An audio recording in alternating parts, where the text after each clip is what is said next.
students, welcome to Chandbagh School Biology Department and I am Sumaira Anwar. Today we are going to start lesson 6 of 6 part 2, that is the summary of the chapter the nervous system. Now what is meant by central nervous system? Brain and spinal cord, they are collectively known as the central nervous system, CNS. As you can see here with the help of diagram, brain is located here and the spinal cord.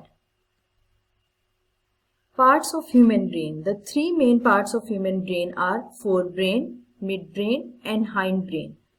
Here is the forebrain, midbrain is shown here, while you can see the hindbrain is located here. Brain is divided into three parts, that is forebrain, and forebrain is further divided into cerebrum, thalamus, hypothalamus. Midbrain, hindbrain is divided into pons, medulla oblongata and cerebellum. I have already discussed the functions related to each part of the brain in detail. Spinal cord. The spinal cord is a long, fragile, tube-like structure that begins at the end of the brainstem and continues down almost to the bottom of the spine. So here is a location of the spinal cord. Now what is meant by peripheral nervous system? Nerves that emerge from the brain, they are known as the cranial nerves, and the nerves that emerge from the spinal cord, they are known as the spinal nerves. So here is a diagram that shows the cranial nerves and the spinal nerves, and they are collectively known as the peripheral nervous system.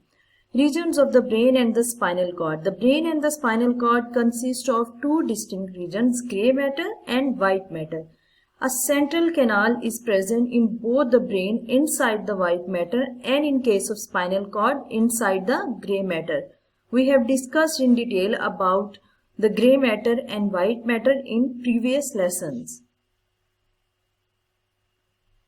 Now, grey matter consists mainly of cell bodies of neurons. It forms the outer layer of the brain while it forms the central part of the spinal cord. White matter consists mainly of the nerve fibers. It forms the central part of the brain while it forms the outer layer of the spinal cord. You will get a better understanding about what is meant by grey matter and white matter if you watch the previous lessons in which I have discussed each and everything in detail. So here is a diagram for better understanding. This is the cross section of the brain. It shows a grey matter and a white matter. Grey matter is present outside while white matter is present on the inner side, and the central canal is shown here. Here is a cross section of the spinal cord. It shows the grey matter inside while the white matter is present on the outer side, and a central canal is present in the center of the grey matter. So you can see that in case of the brain, grey matter is present outside while in case of the spinal cord, grey matter is present inside. So here is a diagram. If the receptor receives a stimulus, for example a pin is pricked or a stimulus is received, then the sensory neuron will carry the message to the spinal cord and it will reach to the grey matter of the spinal cord where interneuron is present. From the interneuron it will be transmitted to the motor neuron, and from the motor neuron it will reach the muscles, that is effector or glands. So, where sensory neuron, this side of the spinal cord is known as the dorsal root ganglion. The lower side is mentioned here is known as the ventral root ganglion, and the white matter is shown here that is present outside the grey matter. Now, what is meant by reflex action? Reflex action is an involuntary action. A reflex action is an immediate response to a specific stimulus without conscious control.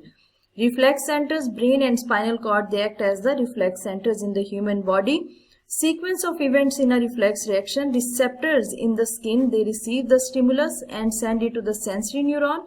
From the sensory neuron, it reaches the spinal cord. From the spinal cord, it reaches the motor neuron with the help of interneuron. And from the motor neuron, the message is received by the effectors, for example muscles or glands that act as the effectors. Now what is meant by reflex arc? A reflex arc is the shortest pathway by which the nerve impulses travel from the receptors to the effectors in a reflex action. So here is a diagram. For example, a receptor or sense organ, it receives the stimulus. It will reach with the help of sensory neuron to the central nervous system, that is the brain or the spinal cord. Within the central nervous system, interneuron is present. You can see here.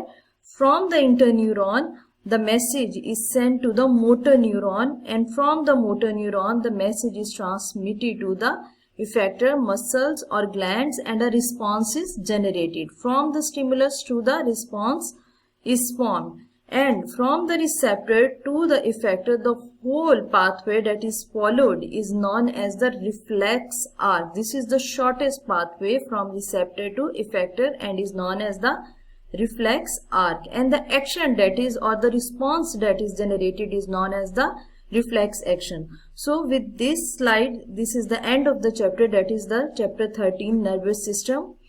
We have covered all the topics mentioned in your syllabus.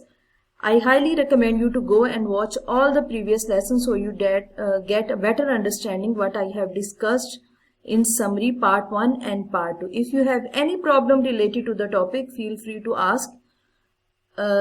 Thanks for watching.